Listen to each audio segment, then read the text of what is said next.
si no veían, olvídate, porque no vamos a poder parar.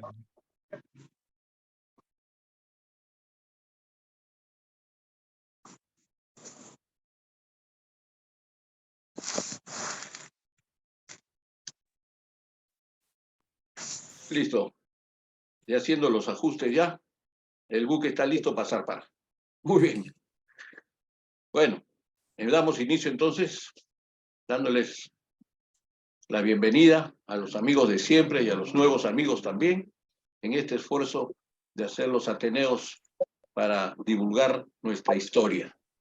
Y hoy nos toca un tema muy interesante, muy importante además, la campaña naval. Recuerden ustedes que la campaña naval empieza el 5 de abril con la declaración de guerra por parte de Chile y el 8 de octubre puede estar terminando con Angamos, pero no del todo, porque de todas maneras hubieron algunos esfuerzos para proseguir el esfuerzo marítimo. Pero lo claro es que en Angamos los chilenos toman el control de las costas peruanas y chilenas. Y se cumple un anuncio que dio el presidente chileno Aníbal Pinto antes que empezara el conflicto. Pinto dijo: agresión del interior no debemos esperar. Cada día me persuado más de esto. La primera campaña con el Perú será marítima. Vencedores nosotros en el mar, el campo de batalla será el Perú. Los objetivos de Chile eran pues la abrogación del Tratado de la Alianza Defensiva, el reconocimiento de la soberanía chilena en los paralelos 23 al 25, pero por supuesto su objetivo principal era el salitre. Y Perú solamente quería impedir la invasión chilena, hacer un poco de tiempo para conseguir comprar los barcos, pero subsecreciamente también quería convertirse en el operador principal del comercio del salitre en toda la costa del Pacífico. Los chilenos buscaron desde el inicio el combate decisivo, tanto así que vinieron a bloquear el Callao, ¿no? Para bloquear Iquique y otros puertos. Pero el Perú solamente pudimos hacer algunos esfuerzos tremendos, porque no era posible combatir a la escuadra chilena con esos dos megabuques que tenían el Cochrane y el Blanco Encalada. La superioridad naval chilena era pues demoledora. ¿Estábamos preparados para poder enfrentar a Chile, a esta escuadra chilena? La tripulación nuestra del Huáscar, de la Independencia, los oficiales, sí, eran de primera, pero la tripulación del Huáscar estaba entrenada en el manejo del cañón, de la operatividad del buque. ¿Por qué no pudimos hundir la Esmeralda? Tuvimos que polonearla. ¿Cómo es posible que hayamos tenido la tragedia de la Independencia? ¿No? ¿Por qué no se pudo prever toda esta desgracia? Para conocer un poco más al detalle, tenemos con nosotros al almirante Grau, un distinguidísimo almirante de nuestra Marina de Guerra, heredero de apellido, de línea con el gran almirante, ¿no? Y de paso, permítame decir, nos hemos reconocido como primos porque su abuela fue hermana de mi abuelo. Eso me llena mucho de emoción también. Y vamos a hablar sobre la logística de la Armada peruana antes y durante la guerra. Bueno, creo que es suficiente para presentar y vamos a deleitarnos con la charla y el conocimiento del almirante Grau. Adelante, Fernando, por favor. Gracias, Augusto, por tus palabras. Lo que sí te agradezco, darme para compartir pantalla. ¿Ya? Tú puedes en tu computadora poner compartir pantalla. Ya estamos. Ahí está, perfecto. El tema está escrito, es la situación logística de la escuadra peruana antes y durante la Guerra del Perú. Ujú.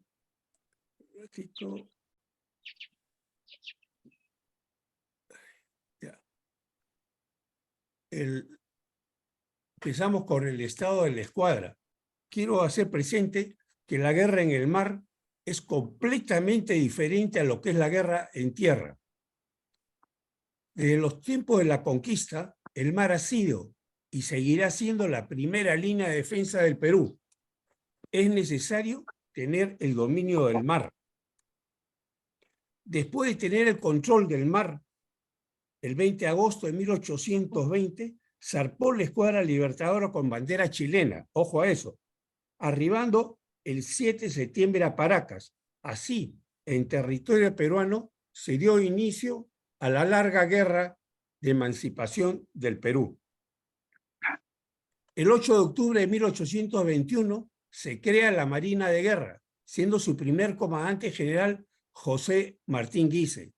El proceso de la independencia fue desordenado y abusivo, lo que trajo como consecuencia la corrupción, inestabilidad política reflejadas en las dictaduras que afectaron directamente a la escuadra.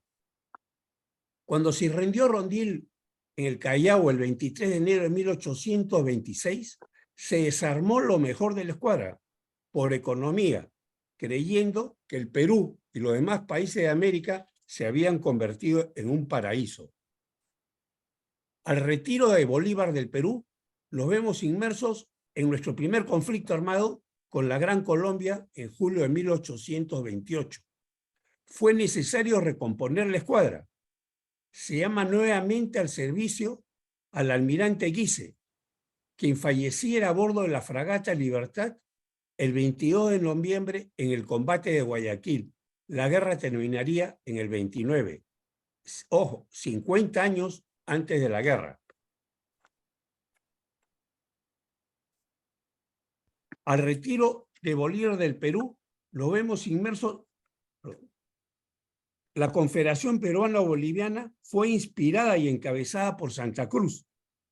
Los peruanos contrarios a Santa Cruz, con la intervención del ministro Portales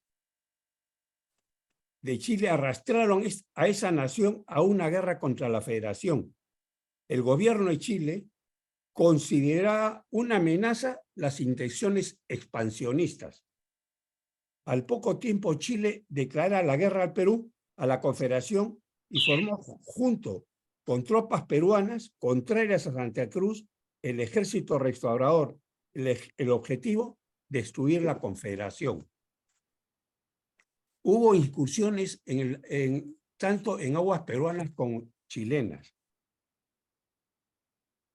Este es un extracto de la carta que le escribe Diego Portales a Blanco Encalada. Blanco Encalada era el comandante general de la Marina chilena. Había sido también comandante general de la Marina peruana. Fue el que reemplazó a Martín Guise. Dice, la posición de Chile frente a la Confederación del Peruano-Boliviana es insostenible. No puede ser tolerada ni por el pueblo ni por el gobierno, porque ello equivale a un suicidio. La Confederación debe desaparecer para siempre, jamás del escenario de América, por su extensión y geografía, por el dominio que la nueva organización trataría de ejercer en el Pacífico, arrebatándonos. Las fuerzas navales deben operar antes que las militares, dando golpes decisivos. Debemos dominar para siempre en el Pacífico. Debe ser esta su máxima ahora y ojalá fuera la de Chile para siempre. Chile, una vez que tuvo el control del mar, segunda vez con bandera chilena, logró armar en 1838 la poderosa expedición restauradora. Constaba de 26 barcos, 8 eran de guerra, más 5.400 hombres, del general Manuel Bulnes Prieto, reforzada por peruanos opositores a Santa Cruz, y luego, entre ellos Gamarra y Castilla, lograron derrotar a Orbegoso y luego a Santa Cruz en la decisiva batalla de Yungay el 20 de enero de 1839. La Confederación se dio paso al gobierno restaurador de Agustín Gamarra. Bulnes fue recibido como un héroe en Chile. El primer periodo presidencial de Ramón Castilla significó para la Marina un resurgimiento con la adquisición de nuevas unidades y el ingreso a la época del vapor. El gran reto en la Marina fue afrontado enviando oficiales a estudiar y embarcarse en unidades extranjeras. Pronunció unas palabras que hasta ahora las venimos escuchando. Cuando Chile compre un barco, el Perú debe comprar dos. Probablemente es lo que apreció cuando se preparaba la revolución restauradora. Este fue el primer barco a vapor de la Marina de Guerra. Grau sirvió como guardiamarina. Cuando se pierde en 1855 en San Juan, a bordo estaba el historiador Ricardo Palma. Las fragatas fueron las fragatas Amazonas y Apurímac. La fragata Amazonas fue el primer barco de vapor con propulsión que da la vuelta al mundo, no solo en el Perú, sino en América Latina. Las primeras redes de patronazgo en el Perú, a raíz del comercio del guano, se transformaron en redes más sofisticadas. Enlazaban a ministros, parlamentarios, jueces y hombres de negocios, como ciertos abogados que actuaban como intermediarios claves.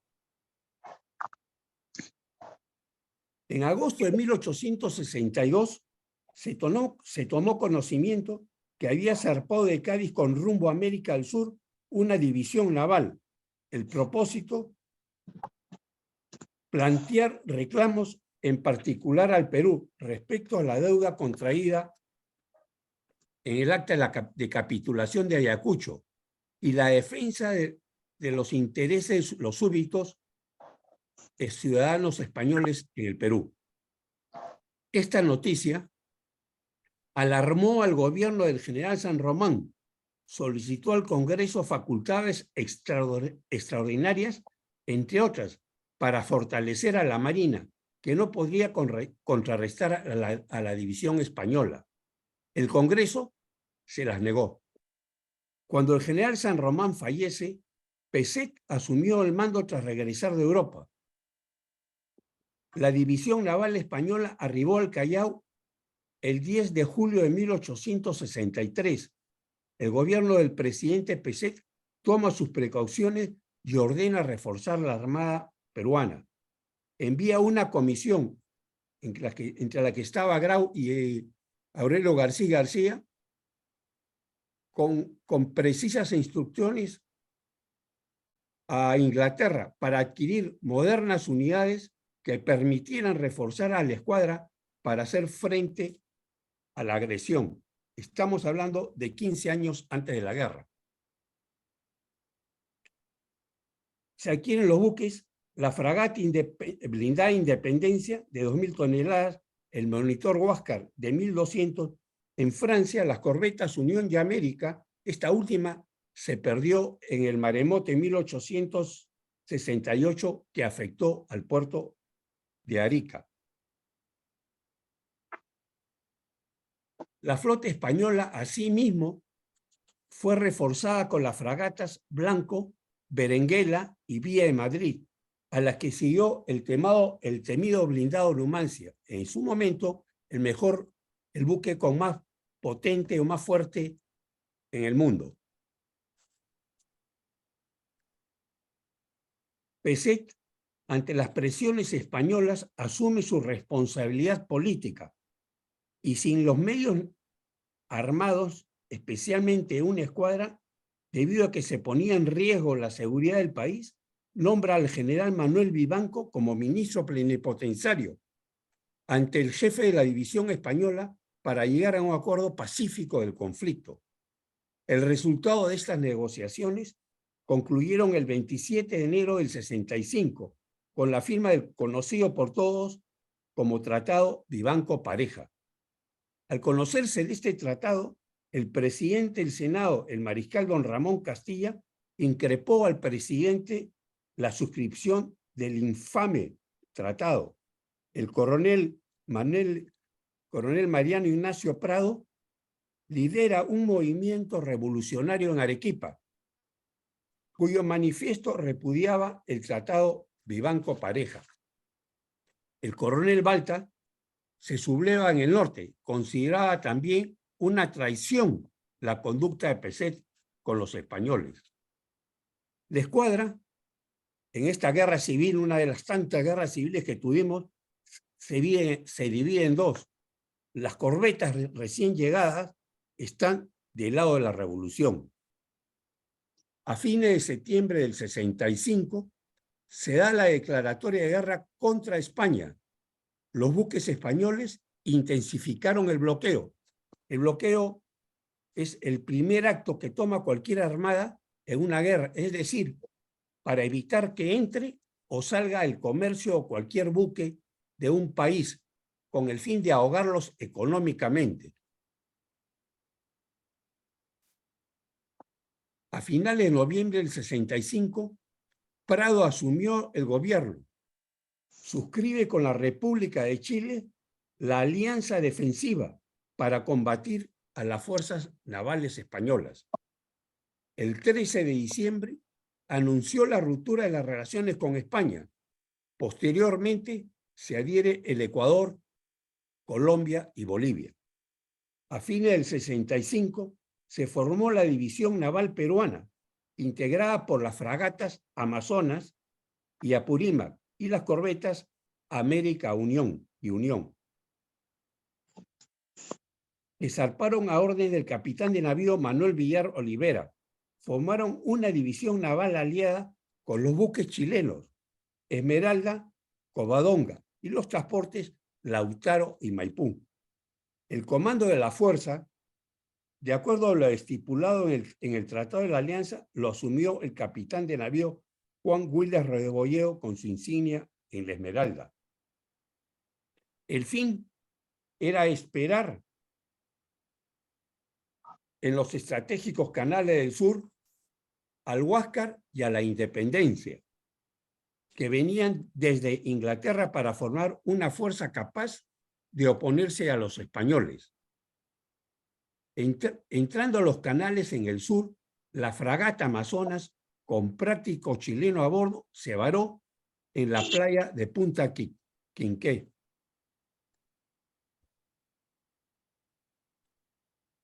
Ver la presencia de la fuerza española el 7 de febrero, los buques Apurímac, la corbeta Unión, América, la Covadonga, a órdenes del capitán de navío Manuel Villar, quien había asumido el mando de la fuerza aliada, debido a que William Rebolledo, con la Esmeralda y los transportes, habían partido hacia Cut para reabastecerse de carbón y víveres.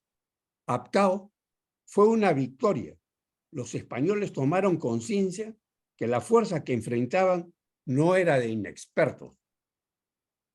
Paradójicamente, estuvieron de aliados Grau, Prat, Moore, Condell, Aguirre, Thompson y otros marinos que serían enemigos 13 años después.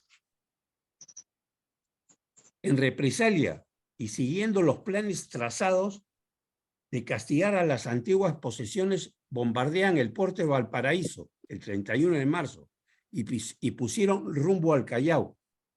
El 27 de abril, el comandante de la flota española, brigadier Castro Méndez, en un manifiesto comunica que debido a que el Perú se había mostrado hostil a España, su gobierno había decidido el bombardeo del puerto del Callao. En la defensa del Callao, además de las baterías de tierra, estaban al centro, al mando del capitán de navío Lizardo Montero, 5 buques de madera de escaso valor militar. A las 17 horas del 2 de mayo, el brigadier Castro Méndez ordena a la flota retirarse a la isla San Lorenzo, después de enterrar a sus muertos y reparar las diversas averías, zarpan rumbo a España. El Huáscar y la Independencia, que habían zarpado a Inglaterra, se reúnen con la flota aliada el 7 de junio en Valparaíso. El capitán de navío Lizardo Montero había viajado a ese puerto después del combate del 2 de mayo para relevar el comando a José Salcedo, asumiendo en adición el mando de la Fuerza Naval, en reemplazo del viejo almirante Blanco Encalada, chileno. La división naval peruana permanece esperando órdenes en el puerto chileno. Prado se propone formar una escuadra sólida al mando del contraalmirante norteamericano Tucker, en reemplazo de Lizardo Montero. Este nombramiento crea un fuerte malestar entre los marinos peruanos que estaban embarcados en los buques que se encontraban en Valparaíso, que escribieron a Lima explicando, entre otros, la penosa impresión que les causaba el nombramiento de un extranjero al mando de la flota aliada. Ante esta reacción, el presidente se vio obligado a mandar a puerto chileno. Fernando, perdón un ratito. Emilia Salas, ¿puede apagar el micro, por favor? Está perturbando la audición. Gracias. Estoy viviendo en España y sucede caso de que me han detenido. En la aduana. Me han detenido. Continúo nomás, a gusto. Se me escucha, ¿no? En el caso de que me están pidiendo un dinero. Por favor, continúa nomás. Gracias. ¿Qué vamos a hacer? Ante esta reacción, el presidente Prado se vio obligado a enviar al puerto chileno como representante de más alto nivel al secretario de Hacienda y Comercio, Manuel Pardo Lavalle.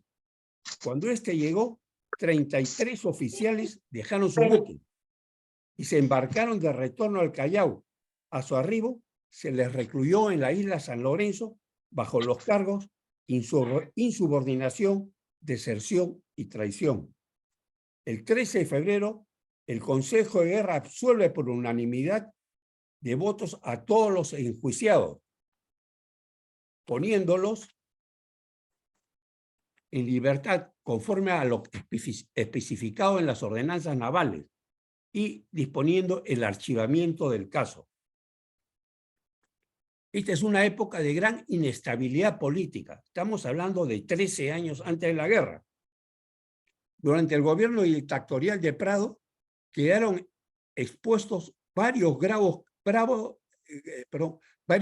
cargos de corrupción, entre los cuales la compra en 1867 de costosos navíos de guerra en Estados Unidos, el Manco Cápac y el Atahualpa.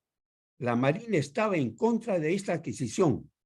Se trataba de naves diseñadas para la navegación fluvial. Para realizar el traslado al Perú, los monitores llegaron a Nueva Orleans, en el río Mississippi, tripulaciones peruanas al mando de los comandantes Camilo Carrillo y Juan Guillermo Mor. Se compraron además 2 vapores remolcadores y uno logístico. Un periódico de Nueva York, enterado del suceso, escribió: "Ahí van los peruanos en sus ataúdes de hierro". Los monitores nunca navegaron con sus propios motores. El viaje duró 15 meses. Se trató del remolque más largo y peligroso de la historia naval y del mundo, que los marinos peruanos lo llevaron a cabo con éxito, considerado como una hazaña de las marinas en el mundo. Las naves llegaron a Callao en julio de 1870 y bajo el gobierno de José Balta, que se caracterizó por gastos militares descontrolados.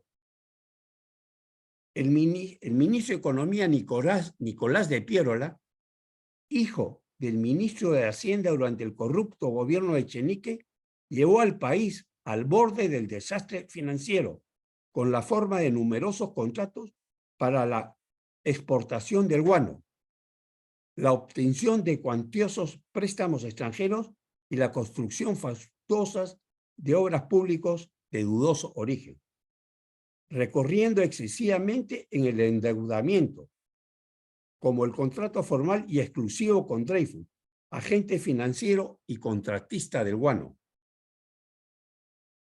En este clima, quienes se oponían al contrato Dreyfus sostenían que este era ilegal, puesto que su firma había incumplido con la autorización legislativa correspondiente. Balta era consciente que nuestra principal frontera era el mar. Pone especial empeño en mantener a la flota en su mejor estado de operatividad y entrenamiento. A fines del gobierno del coronel Balta surgen en Europa el alza de los precios del salitre, existente en los territorios de Chile, Bolivia y Perú. En 1871, las disputas fronterizas entre Bolivia y Chile se agudizan y el presidente Balta teme que Chile proceda militarmente contra Bolivia y tal vez contra el Perú. Para no dejarse sorprender, le ordena al cónsul del Perú, coronel Adolfo Salmón, le informe directamente las medidas de orden bélico que toma el gobierno de Santiago. Este le informa que estaban buscando comprar uno o más buques y la probabilidad de una guerra contra el Perú. El gobierno toma las acciones correspondientes y nombra una delegación a Londres presidida por el comandante general de ese entonces, capitán de navío Manuel Ferreiros. Las elecciones del 72 las ganó don Manuel Pardo, un líder popular apoyado por el Partido Civil. Poco antes de la transferencia del poder, un golpe militar liderado por el ministro de Guerra, Tomás Gutiérrez, y sus hermanos, depuso y asesinó al presidente Balta. En cuanto los jefes de la Marina se enteraron de estos lamentables sucesos, el comandante general de la Marina, capitán de navío Diego de Laza, dio las órdenes para que los buques se alistaran a impedir el levantamiento. Grau, a bordo del monitor Huáscar, convocó a los comandantes de los buques y se alistaron para salir a los puertos del sur. El Huáscar a Mollendo, el Apurímac y el Chalaco a Islay y la Independencia a los puertos intermedios del sur, donde a la altura del Chilca interceptaron a una embarcación menor con el presidente electo Manuel Pardo. En su Manuel Pardo asumió el mando como presidente constitucional electo en agosto del año 72. En su primer mensaje público fue categórico: la bonanza del guano se convertirá en una pesadilla de no adoptarse medidas drásticas. La renta procedente de la venta del guano estaba íntegramente comprometida al servicio de la deuda externa. Desde 1872 se abocó a realizar una reorganización del ejército, reduciendo su tamaño y costos, al mismo tiempo que incrementaba su formación militar. Oficiales militares descontentos, separados tras la reforma del ejército, incubaron un profundo resentimiento contra Pardo y estuvieron en el centro mismo de las conjuras planeadas contra su vida. Participaron en conspiración y azonadas que se multiplicaron de su gobierno. Según Jorge Basadre, fueron 54, pero resultó notablemente resistente gracias al respaldo popular con que contaba en Lima, así como el ejército, la Marina y la Guardia Nacional. Entre los enemigos declarados y más virulentos de Pardo figuraba Nicolás de Piérola, quien ahora actuaba como caudillo civil beneficiario de la oposición. El presidente Balta lleva adelante la construcción de 2 blindados. Terminar la construcción, perdón, el presidente Pardo lleva adelante la construcción de los 2 blindados mandados a construir por Balta y terminar la construcción de las 2 cañoneras y la compra de armamento terrestre. Ya se había informado que en los astilleros ingleses se estaba construyendo 2 buques blindados de gran poder para Chile, muy superiores a los que contábamos. Era indispensable comprar los buques antes mencionados para mantener a nuestra integridad y soberanía manteniendo el control del mar. Se asignó la partida correspondiente para la construcción de los buques para el bienio 73-74. Pardo nombró consejeros navales, un grupo de distinguidos marinos como comisión consultiva. El 9 de octubre zarpó hacia Chile el blindado almirante Cochrane. El otro blindado, el Blanco Encalada, lo haría a fines del año 75. Lamentablemente, divergencias con la firma Dreyfus, agentes financieros del Perú, en París, por la deuda excesiva que se le tenía, se negó a entregar los fondos necesarios para iniciar la construcción de esta unidades de guerra. Solo pudieron adquirirse las cañoneras Pilcomayo y Chanchamayo. Esta última se perdió en un accidente en el año 76. En 1874, la Junta Consultiva Marina contestó a la pregunta: ¿la escuadra podría resistir a la de Chile? Los marinos manifestaron que ningún buque podría resistir a uno de los blindados mandados a construir por Chile. A mediados de año, la escuadra inicia ejercicios en la mar. Eran necesarios, especialmente debido a las diferencias operativas y tácticas de las unidades que conformaban nuestra débil escuadra. Borgadús, agente del Guano en Liverpool, compra el vapor Talismán y adquiere rifles para una aventura comandada por Nicolás de Piérola. Mientras se ejecutaba el entrenamiento en el mar, se supo de la presencia del Talismán. El Huáscar salió para interceptarlo. Lo hace en Pacocha. Piérola se había embarcado en Chile con los revolucionarios y desembarcado el 10 de octubre del año 1876 en el puerto de Pacocha. Se logró incautar parte del armamento. Los revolucionarios consiguieron escapar, desataron el caos en el norte y en el sur del Perú, antes de que la fuerza fuera vencida por Pardo, con fuerzas navales y militares. El Talismán fue el último buque que se obtuvo 3 años antes de la guerra. Los gastos para controlar las revueltas fueron cuantiosos.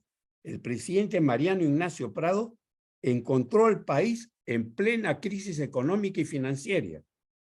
Tampoco en esos años ni el Ejecutivo ni el Legislativo encararon el vital problema del armamento naval y terrestre.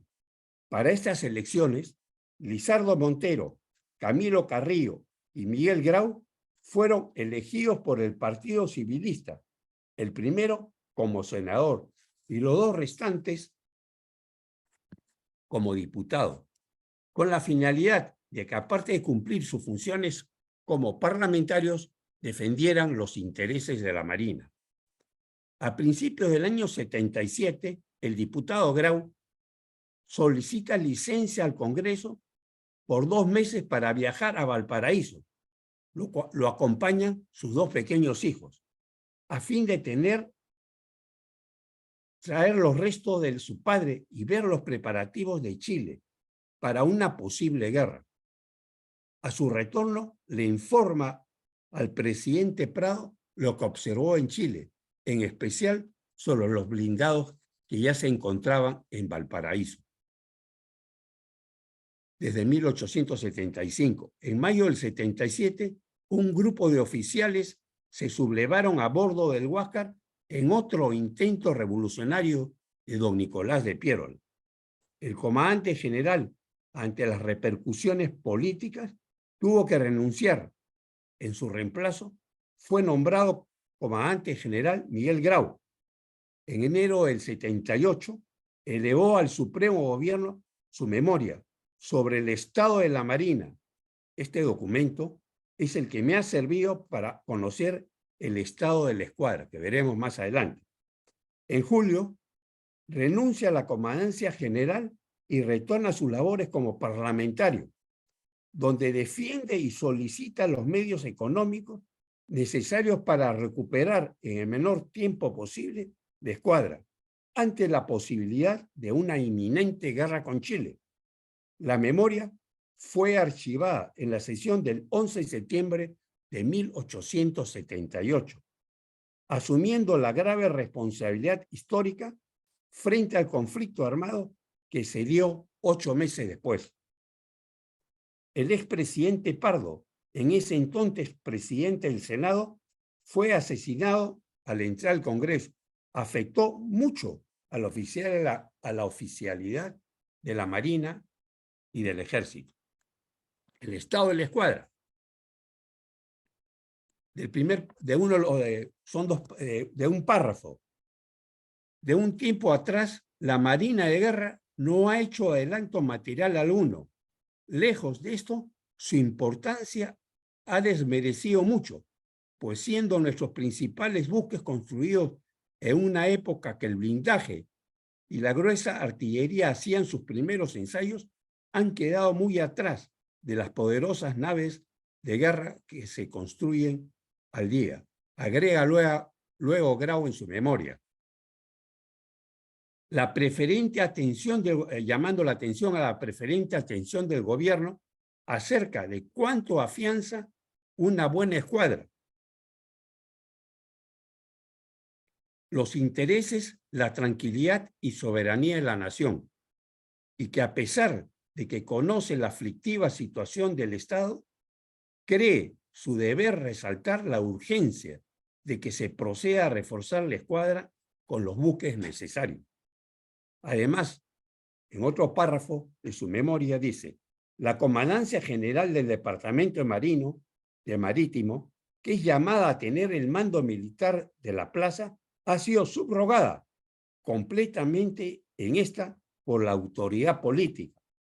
Esta irregularidad viene necesariamente en desprestigio de la autoridad legítima y no es de extrañar, como ha sucedido ya aquella, hubieses tratado de poner las manos hasta en el servicio interior de los buques.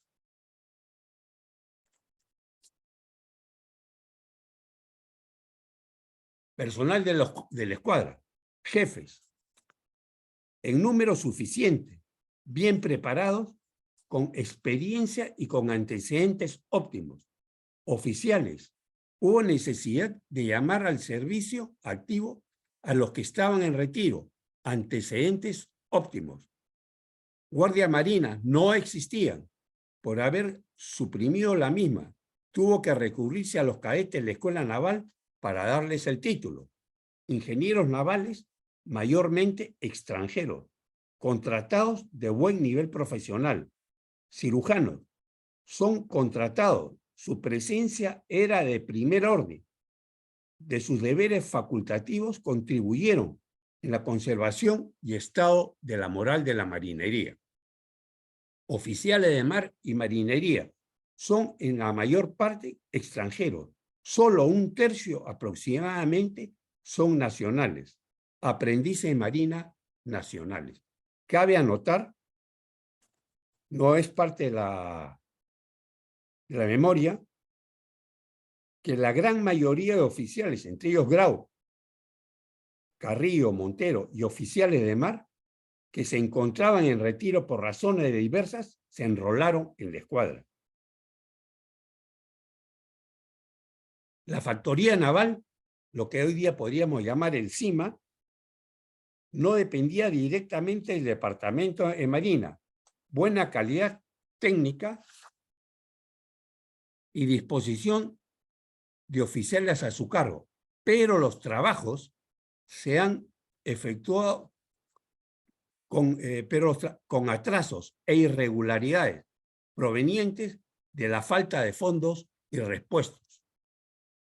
Arsenal no existe. La escuadra tiene solo para su servicio en tierra un cuartel sin el menor recurso para asimilar un arsenal. En el arsenal normalmente lo que se guardaba eran los repuestos y se hacían las reparaciones de emergencia, tal como sucede ahora. Dique no existía. El dique flotante fue diseñado especialmente para reparaciones de buques mercantes. Sin embargo, las naves de la escuadra nacionales también efectuaban su carena. Esta es la Independencia en el dique flotante. Veamos en la parte de proa, o sea, la parte delantera del buque, la parte de baja, este es el espolón, con el cual quiso atacar a la Covadonga en Punta Gruesa. Estas son las características generales del buque. La tripulación era de 375 personas. El estado del buque, los principales puntos fueron por el blindaje de artillería que se había desarrollado durante la última década, pasó a ser un buque de primer nivel a ser de tercero o cuarto nivel. Calderas con reparación de emergencia, cubiertas 1 y 2 en mal estado. Se han desmontado los 2 cañones de 9 libras. El monitor Huáscar. Para la guerra se le sacó el palo que estaba adelante, el trinquete, con la finalidad de que puedan rotar fácilmente el cañón que tenía el cañón principal, que era de avancarga. Estas son las características principales. Aparte de la dotación, existía a bordo de los buques de guerra una compañía o una sección, de acuerdo al buque, de fusilería del ejército, para poder disparar hacia las tripulaciones enemigas cuando se acercaban lo suficiente.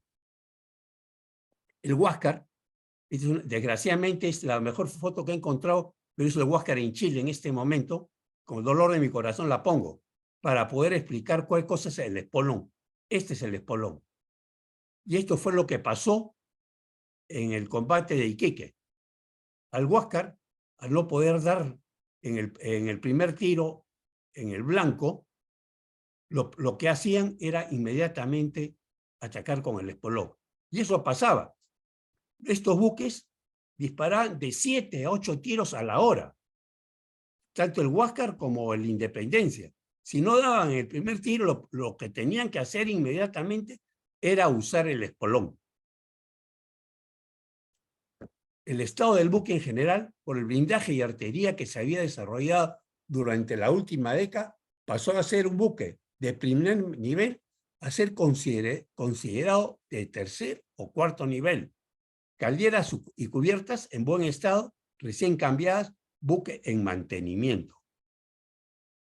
Este es la Pilcomayo.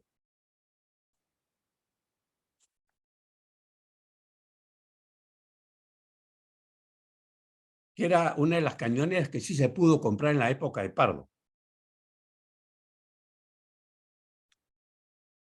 Las características principales las teníamos, es el estado general, la reparación, disculpe, era la corbeta Unión. Se reparó en Londres en 1873. El casco y arboladura eran en buen estado. La maniobra y velamen, anclas y calderas en mal estado. Máquinas en buen estado con un eje con rayado. El único eje que tenían rayado. Quiero acá, los buques chilenos, los que compran, tienen 2 ejes, lo que les permitía tener una mayor maniobrabilidad en el mar. Buque operativo cumpliendo servicio en la costa. Este es el monitor Atahualpa. Lo importante de este buque, o los resaltantes de buque que no servían para la mar, era el armamento de 500 libras, que era usado como defensa de costa flotante.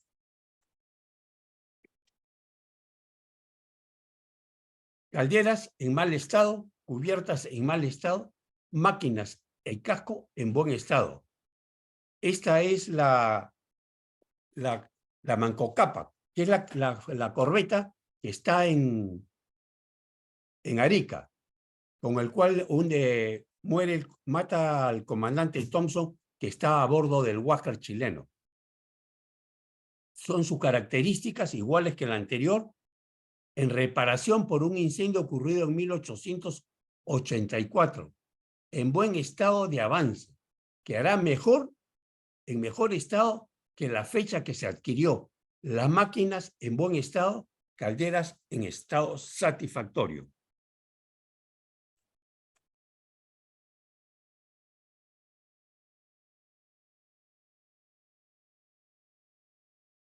Este es la Pilcomayo, tiene sus magazones de fogaduras de los palos, especialmente en la mesana, casco en regular estado, cambio de hilo de cobre, cambio de zinc en los pañoles de víveres. De la fragata Apurímac, son sus características. En este buque se formaron y con éxito muchos y buenos oficiales de la Armada. Las máquinas estaban inutilizadas. Las calderas habían extraído para instrucción. Casco bastante conservado. Blindaje de rieles desde 1964. Puede servir por algunos años más como buque de instrucción. Estos son nuestros transportes. Los transportes que más actuaron en la guerra fueron el Talismán, que se obtuvo en Pacocha, y el Chalaco. El Chalaco y la Unión hicieron muchas incursiones en aguas chilenas cuando se hundió el Huáscar. Estos fueron los presidentes que tuvimos durante la guerra. Yo cuando veo esto digo, ¿qué guerra podríamos ganar con creo que 1, 2, 3, 5, 6 presidentes en una guerra de 4 años? El primer buque, estas son las acciones de la escuadra en 1879. El primer buque que zarpa fue el Chalaco, llevando a la división del general Cotera a Arica. Zarpó el 2 de mayo y arriba el 9. Zarparon el 7 de abril la Unión y la Pilcomayo. El primer combate naval se da en Chipana, frente a Mollendo, contra la Covadonga y la Magallanes. La escuadra, después de efectuar reparaciones, ejercicio de tiro y ponerla en lo mejor que se podía, zarparon el 16 de mayo, con el presidente a bordo, las embarcaciones La Oroya, Independencia, Huáscar, La Unión, el Chalaco y la Limeña. Los monitores de río que habían salido tuvieron que regresar al Callao por averías. Se cruzan con la flota chilena. ¿Qué es lo que pasaba? El plan original de Chile era el bloqueo. Y tenían bloqueado el puerto de Iquique, el puerto de Mollendo y los puertos del norte del Perú. Al saber que la escuadra no podía zarpar, vienen a bloquear el puerto de Callao para evitar que saliéramos. ¿Qué hubiera pasado si nos agarran en el Callao? Si hubiera terminado la guerra. Se cruzan, se cruzaron con la flota chilena a la altura de Nazca, más o menos. Que hubiera podido ser la batalla final y ver qué es lo que nos hubiera pasado. Los combates que se realizan fue el combate naval de Iquique y el de Punta Gruesa el 21 de junio del año 79. Vienen las correrías del Huáscar. El Huáscar regresa al Callao para reparaciones un mes del 6 de junio al 7 de julio. Que se captura el Rímac. Creo que este fue un punto de inflexión en la guerra naval. Al saberse en Chile la captura del Rímac, hay un cambio total del mando naval. Cambia el comandante general, cambia el comandante de la fuerza, sale William Rebolledo y entra Galvarino Galvarino Rivero. Cambian los comandos de los buques y cambian la estrategia. La estrategia que usaban los chilenos, como veníamos conversando, era el bloqueo. En este caso, busca una sola estrategia, hundir al Huáscar, porque no les permitía efectuar ningún desembarco de las fuerzas chilenas en el Perú. Si bien éramos infinitamente menor, pero la movilidad y la rapidez con que actuaba el Huáscar y la Unión impedía que los chilenos pudieran desembarcar tranquilos en el mar. Es decir, no tenían el control del mar.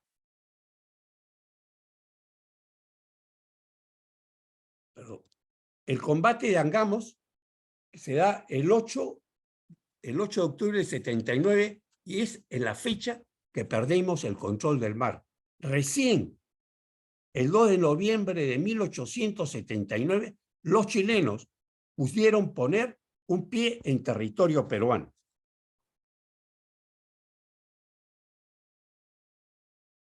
El Perú, después de la caída del Huáscar, trató de comprar un buque acorazado en Turquía, pero los que lo impiden y se oponen a la construcción, perdón, a la entrega de este buque, fueron los ingleses, que viajaron inmediatamente a Turquía para evitar la adquisición de este buque. En Estados Unidos se adquirieron estas lanchas.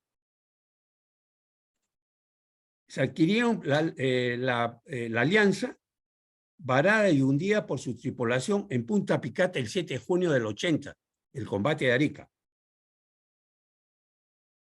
El República se pierde en el combate a Ancón el 4 de enero del 81, y la otra, que era el Alay, tuvo que ser desembarcada en Panamá y navegar por sus propios medios. Cuando entra a Ecuador para hacer su recarga de carbón y poder seguir hasta el Callao, fue interceptada por la Marina chilena y le cambian el nombre a Guadalcola. Las principales actividades navales en el 80, ya sin el control del mar. Inicio el bloqueo del Callao en el 17 de abril del 80. El primer bombardeo y combate nocturno el 22 de abril del 80 a Arica. Combate nocturno del 24 de mayo. Enfrentamiento de las lanchas Genequeo y Hualcoda chilenas contra la lancha Independencia peruana. Se hunde la Janequeo y la Independencia.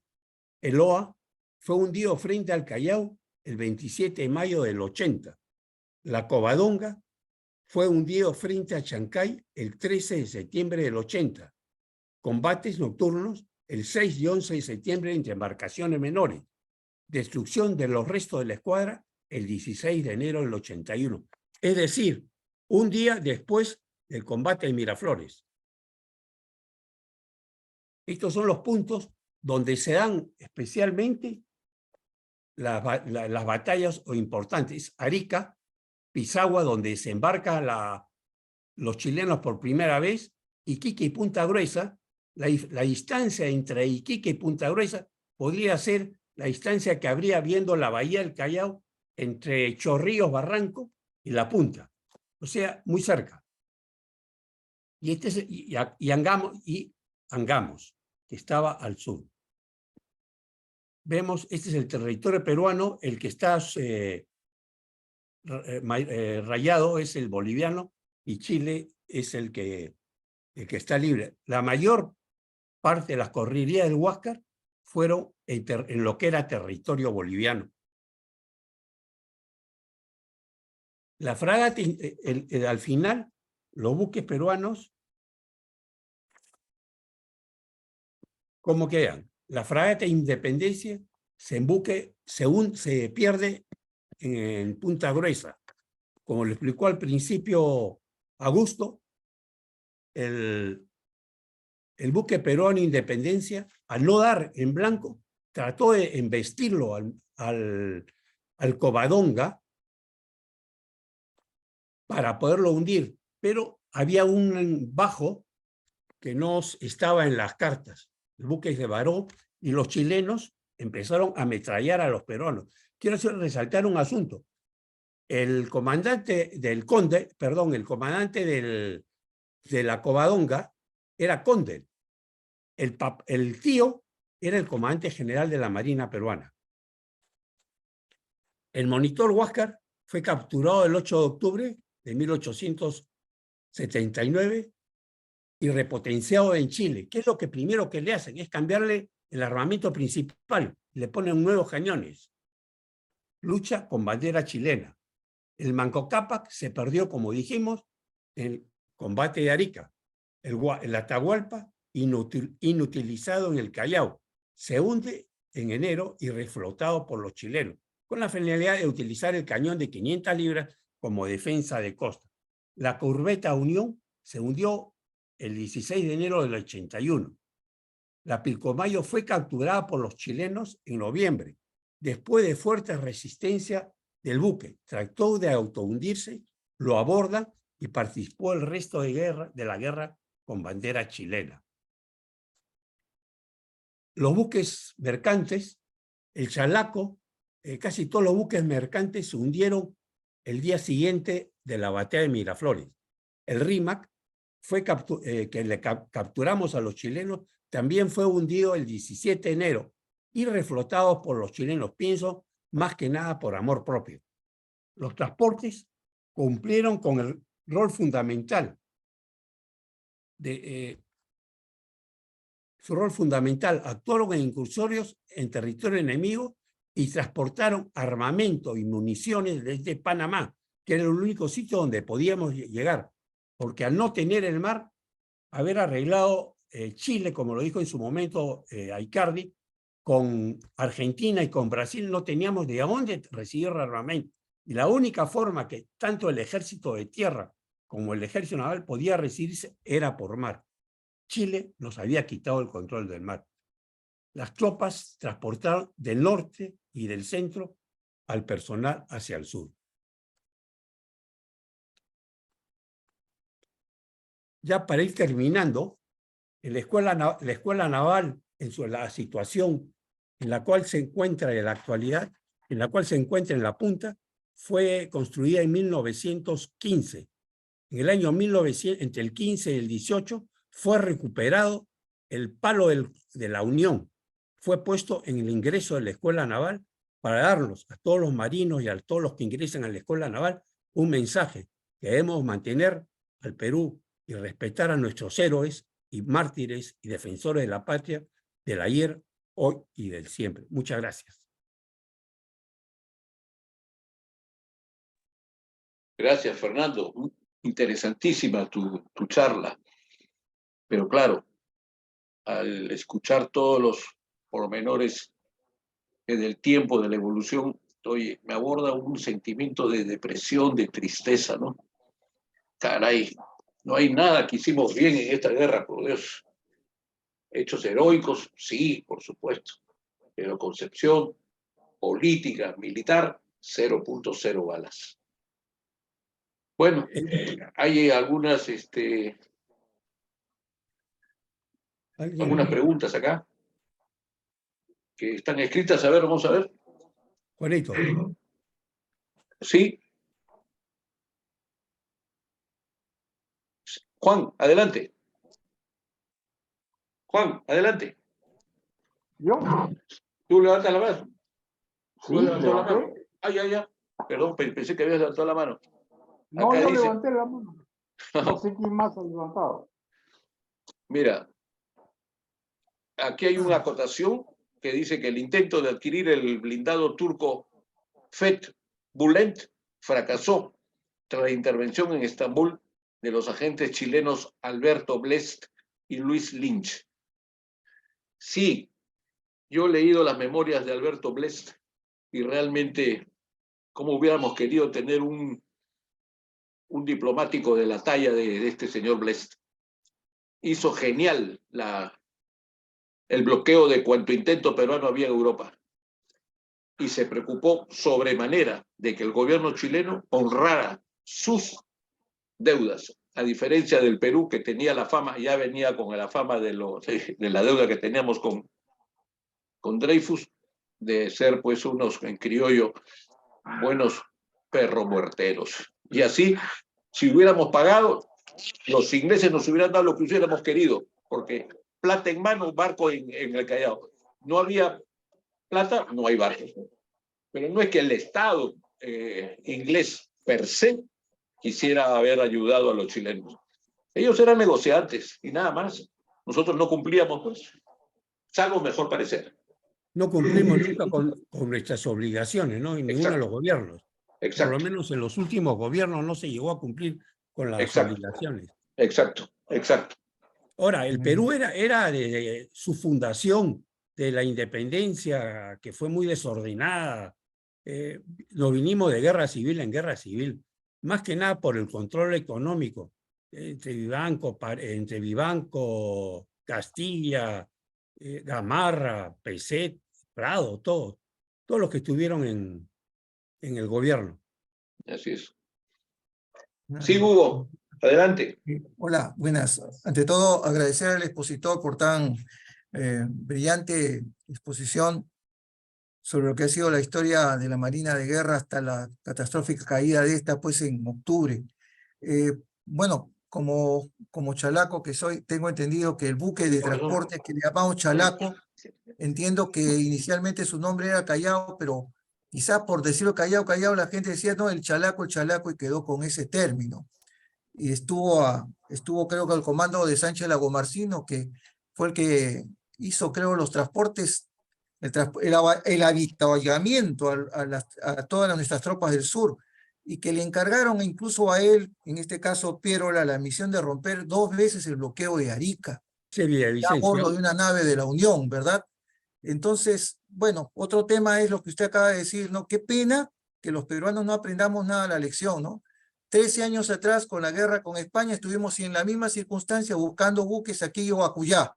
Y en esa época, creo que hasta donde tengo entendido, se compraron incluso buques distintos, ¿no? Cuando debió haberse una flota más bien homogénea, ¿no? Un buque con artillería de banda, otro de torre, 2 buques que quedaron ahí, que nadie los compró, que fue de los confederados americanos, y con eso, la verdad que tuvimos excelentes marinos, porque vaya a saber Dios qué hubieran hecho con mejores buques. Una acotación, vi dentro de la descripción de la lancha torpedera Alianza que estaba armada con un cañón de 37 milímetros, creo. Hasta donde tengo entendido, según J. Elías, la lancha torpedera Alianza no tenía ningún armamento más que su pobre torpedo que lo jalaba a botalón. Era todo lo que tenía esa lanchita, y tiene una excelente misión que él recalca en uno de sus libros de marinos peruanos en Arica. Lo que me interesa a mí saber es lo siguiente, nos puede ayudar el expositor. Grau exigió en todo momento las famosas granadas Palliser. Las pidió en todo instante y no llegaron. Tengo entendido que después llegaron, luego que él ya no estuvo, pero hago una pregunta. Cuando el Huáscar es cercado, los primeros disparos del Huáscar dan en el Cochrane. Si hubiera sido Palliser, ¿hubiera hecho algún efecto? Y segundo es, él como marino, si me puede explicar, tengo entendido que el Huáscar rompió los timones y el Huáscar quedó dando vueltas como si fuese un barquito dentro de una bateíta, porque creo que a través de aparejos creo que trataron de manejar los timones que ya no tenía.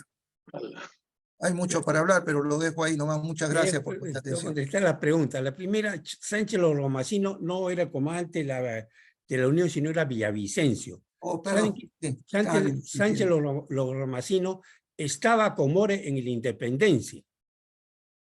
Y a raíz de que se hunde la Independencia, digamos, no todos, sino creo que el 90% o más o menos, van a defender a Arica. Están en Arica, ¿no? Y Sánchez Lagomarsino está en Arica. Y él pide ser comandante del monitor a Mancocapa, que estaba ahí, y es el que dispara el cañón donde muere Thompson a bordo del Huáscar. Entonces, de ahí sale que primera vez que sucedía en una guerra, que en un buque, durante esa guerra, hubieron 3 comandantes muertos, que fue Grau, Pratt y Thompson. ¿Correcto? Ahora, con respecto a lo de ¿cómo se llama? De las granadas Palliser, siempre queda la duda si hubiera podido entrar o hundir o dañar al buque chilenos, porque nunca se utilizaron.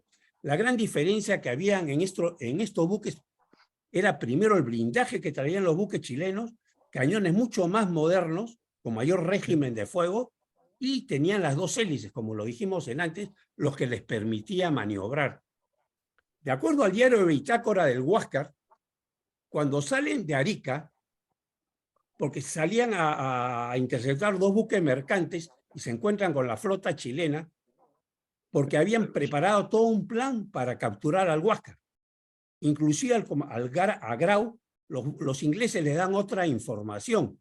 Permanentemente, el Huáscar estaba pensando que el Cochrane estaba en mantenimiento. Entonces tenía en cabeza un solo buque de los blindados. Él los podía variar un poco con maniobras o pegándose a costa, entrando a puerto o maniobrar.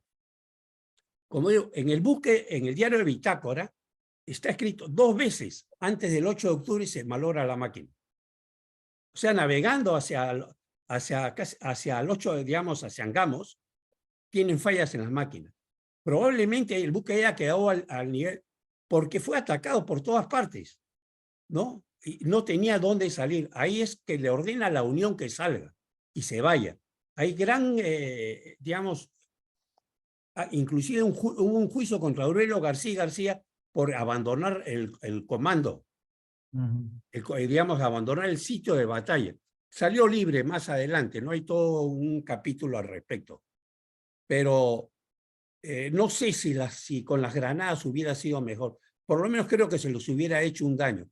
Ahora, los artilleros disparaban y si no daban el primer tiro eran artilleros que ya tenían problemas, no eran muy bien preparados, el buque no estaba muy bien entrenado, no había mucha práctica y estábamos en una guerra.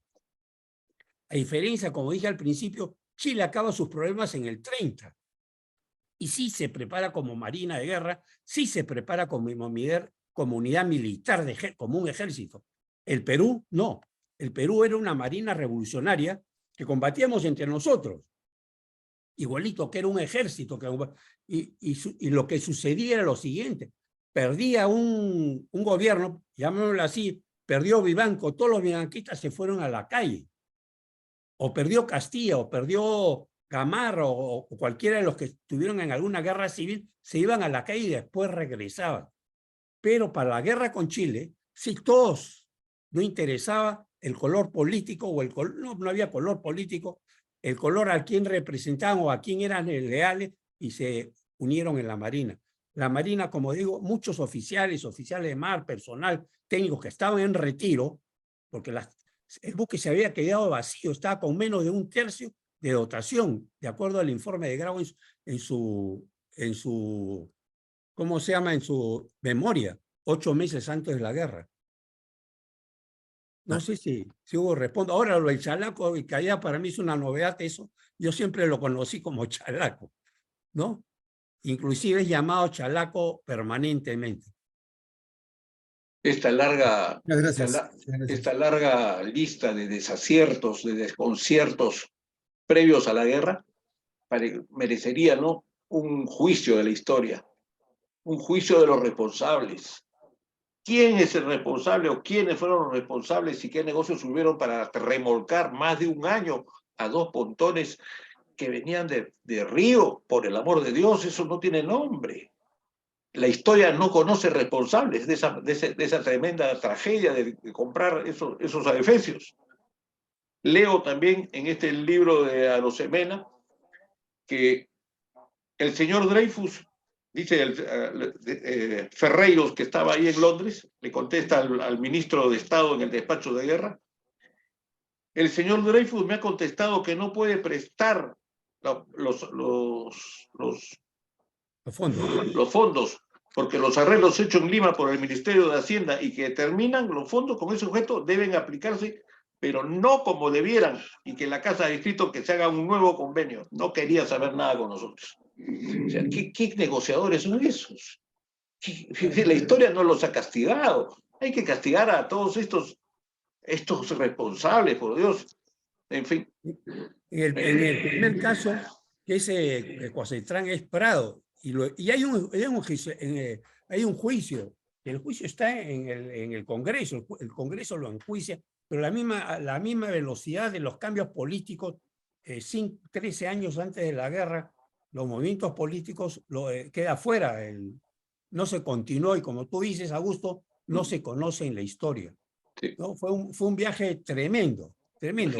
Nunca ha sucedido un viaje de esa naturaleza. Yo creo que los peruanos de esa época tenían un solo visor que tapaba los ojos, que era la codicia. Así La es. codicia encegueció a la clase política. Como No le está encuentro otra razón. Como está encegueciendo la política ahora. También. Igualitos. También. Un ejemplo de la fiesta de ¿Alguna Chenique, otra? ¿verdad? Juan Aicari quiere hablar. Juan. Mira, yo quería simplemente reforzar lo que dijo Fernando y de paso aclarar una de las preguntas anteriores que la pasaste por alto en la respuesta, Fernando, que es cuando se comienza el combate de Angamos, lamentablemente una de las granadas chilenas rompió los guardines del timón del Huáscar. Ese fue el problema por el cual el Huáscar quedó sin gobierno y comenzó a dar vueltas como en una tina, efectivamente. El segundo punto que yo veo es que a pesar de que exista duda sobre si las granadas Palliser hubieran hecho algún efecto grave al blindado chileno, que eran súper blindados para la época, yo creo que el simple hecho de poder haber hecho inclusive sea una pequeña penetración en el blindaje, hubiera retraído a los comandantes, los comandantes chilenos de mayores acciones, porque recuerdo un pasaje en el cual me parece que fue el Atahualpa, con una granada de 500 libras, impactó, del cañón de 500 libras, impactó en uno de los blindados, y lo que hizo el blindado fue retroceder el Cochrane, y retrocedió. Es decir, con una pelota de fierro que no le hacía nada, lo golpea y retrocede, por favor. Entonces, en base a eso, yo diría de que el impacto de una granada Palliser que tenía una cierta capacidad de perforación hubiera realmente impactado en el, digamos, coraje de los chilenos, ¿no? En ese sentido. Ahora, los chilenos sabían que no teníamos las Palliser porque ellos montaron un servicio de inteligencia muy activo, ¿eh? Muy activo en el Perú. No teníamos nosotros. ¿Ah? Nosotros nunca tuvimos sistema de inteligencia ni servicio de inteligencia en la guerra. Inclusive, no. Fíjate, ve la inteligencia naval que hay en la guerra era entrar a puerto o obtener informaciones de los buques mercantes. Claro. ¿No? Ahora, sí, Grau tenía la ventaja que había sido comandante de buque mercante y conocía mucho a los comandantes y obtenía algo de información de ahí. Pero cuando estamos hablando del cambio de estrategia, de que ya no era el bloqueo, sino era interceptar al Huáscar para poder desembarcar, como lo hicieron en Pisagua, los buques chilenos, casi todos eran mercantes, eran chilenos, las grandes compañías de buques mercantes estaban en Chile y empezaron a dar información falsa. Grau confió, entonces él manejaba una inteligencia no actualizada. Pero hay un punto, Fernando, que es bien interesante. Hubo un chileno, hay un chileno, que declaró públicamente que Inglaterra sí ayudó a Chile en esa guerra. Y no fue el rey o la reina de Inglaterra que ayudaron.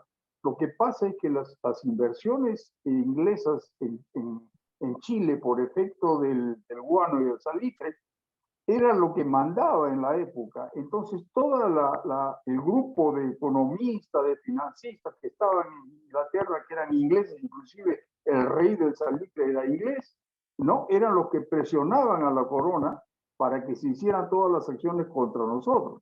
Entonces, nos bloquearon una serie de cosas, nos bloqueaban la compra de armamento, y al final de cuentas, que nos quedamos pues con 500 tipos de fusiles, 400 tipos de munición que no sirvieron para nada.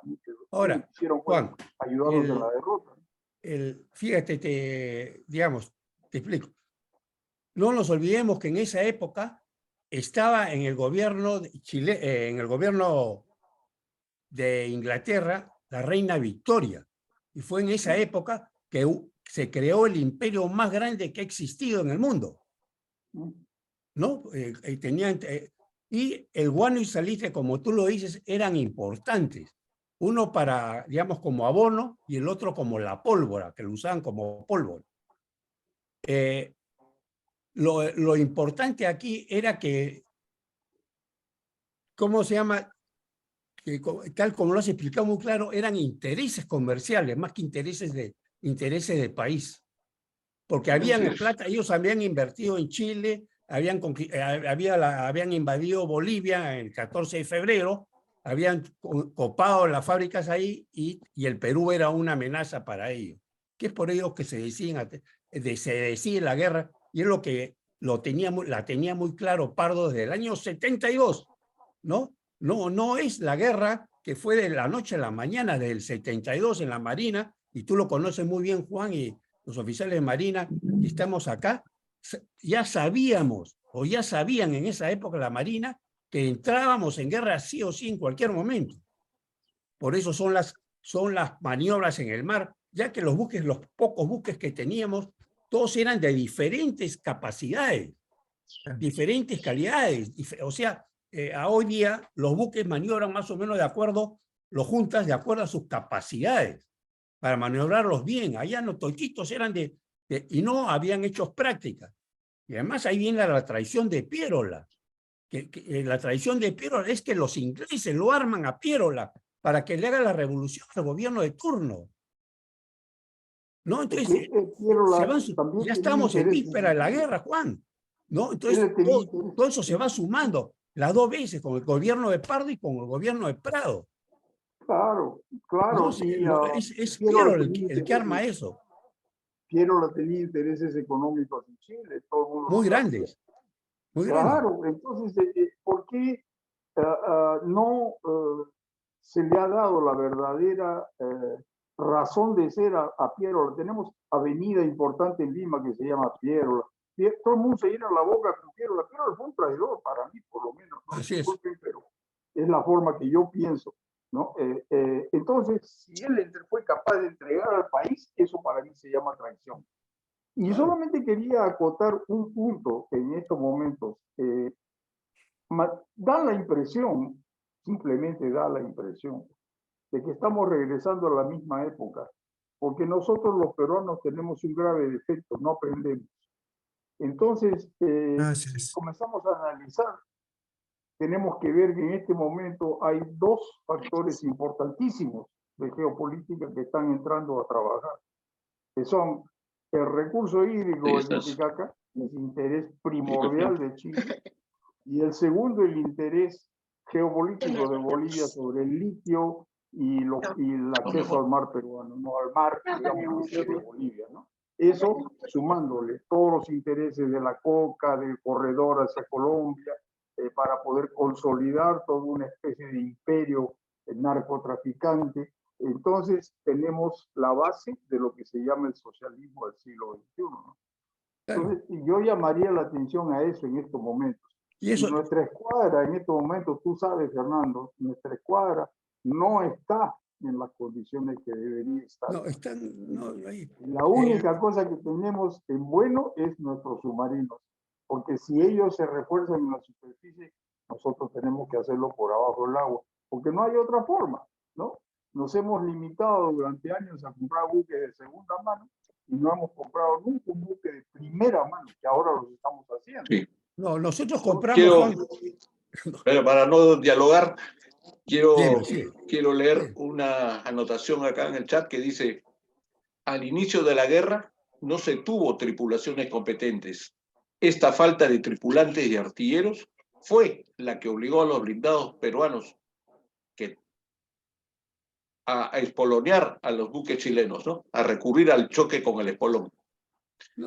Ahora, los ingleses tampoco era que eran nuestros amigos, porque también dice, que le hace recordar que pelearon contra Pierola en Pacocha en 1877, ¿no? Y acá son intereses económicos, pues, básicamente. Claro. Ahora, el espolonazo era la táctica que se usaba. No era nada nuevo. Estos buques crearon tanto el Independencia como el Huáscar, y después ya cambió esa concepción del uso del espolón, ¿no? También tenía que ver la demora de los cañones, Fernando. No, Hay otro- aparte de eso, eran ocho tiros a la hora, y si no dabas, tenías que atacar con el espolón, ¿cómo se llama? Eran cerca los buques, no estaban lejos, están bastante cerca, tantos que había fusilería, para cuando se acercaran empezar a disparar. Sí. Y señalan también que el Cochrane tuvo 3 impactos de parte de Grau y Angamos, pero los daños no fueron mayores. Cierto. Sí. Bueno, no hacía nada. Dice, hay una foto de los oficiales del Cochrane en la cubierta, donde se ve a uno de los proyectiles del Huáscar que impactó en el blindado chileno. Sí, claro, Cierto. también, pero no tenía la fuerza, pues no había fuerza. Así es. No había fuerza.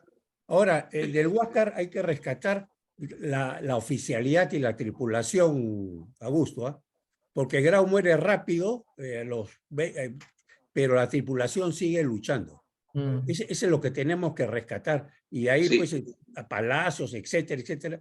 Hay el dicho, ¿no? Cuando lo de Palacios, este buque nunca se rinde, la Marina no se rinde, ¿no? Hay una serie de dichos de las tripulaciones y dotaciones de los buques peruanos, que es lo que quisiera rescatar acá.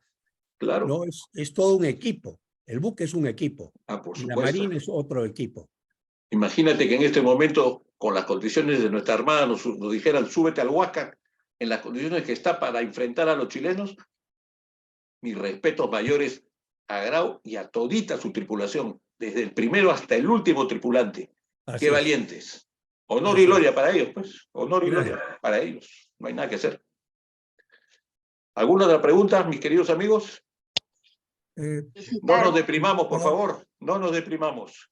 Don Augusto, una condición nada más, un acápite, ahora que se ha hablado algo de las traiciones y cómo consideran las personas, una pequeñita que me permito decir. El ministro Quimper, ministro de Hacienda, manifestó al Congreso en una exposición, decía, con respecto a la derrota del ejército peruano en Tacna, dice, la patria, órgano de Piérola, con un cinismo que rayaba en la demencia, calificó placenteramente la derrota de Tacna como la destrucción del único elemento que restaba del anterior carcomido régimen. Claro. Eso para decir nada más cómo es que andábamos nosotros en ese entonces, tan desunidos y haciéndonos la guerra internamente entre nosotros, mientras unos valientes peleaban por nosotros hasta el fin, hasta más allá del heroísmo, diría yo, ¿no? Porque en las condiciones en que pelearon nuestros marinos, nuestros ejércitos, verdaderamente es verdaderamente más que heroico. Yo creo que la guerra se llega a perder en el mar, ¿ah? Por supuesto. Una vez que se pierde el mar, se pierde el control del mar, que actuaron los transportes hasta el año 80, 81, ya no llegó más armamento, no llegó nada al Perú. Porque todos nuestros puertos estaban bloqueados. Entonces no había cómo entrar. Y además no podíamos negociar, porque no teníamos el comercio. Y eso ya había pasado anteriormente con los franceses, ingleses, que lo primero que hacían era bloquear el Chincha, donde estaba el guano, o bloquear diferentes puertos para irnos controlando. Fíjate que se vinieron 25.000 chilenos a desembarcar acá a la costa de Lima. Claro. El mar les permitió llegar, pues. Así es, no había control. Por supuesto, no había manera. Así es, Permíteme hacer una acotación hoy al comentario que acababan de hacer. Hay una anécdota que es increíble, para un peruano, increíble e inaceptable. No sé si ustedes saben, pero cuando cayó Arica, el 7 de junio, ¿saben lo que hizo Piérola? Celebró la caída de Bolognesi. ¿Ustedes se pueden imaginar eso? Celebró la caída de Bolognesi porque era su enemigo político. Juancito, ¿está documentado eso? Sí. Claro. Sí, está. Yo puedo buscar entre las cosas que tengo, no te lo digo de memoria en este momento, pero yo he escrito al respecto, yo tengo la información, te la voy a buscar, te la voy a pasar. Hubo alguien que escribió eso. Porque eso ya, pues ya, eso es el acabose, ¿no? Ese es el Lucas, ya. Qué horror, Olvídate, ¿no? qué horror, qué horror. Muy bien. Bueno, Bueno. yo Sí, quisiera Gladys. agradecer al doctor Price por su voluntad de organizar y felicitar al exponente. Qué bonita conferencia nos ha dado, nos ha ilustrado bastante, pero quisiera hacer una arenga de cómo trabajar para que la juventud se prepare. Dios no lo permita, si haya otra guerra, que los peruanos estemos todos preparados y disciplinados, que es lo que nos falta. Dios nos libre de una guerra. Mis felicitaciones a todos los que organizan esto. Muchas gracias.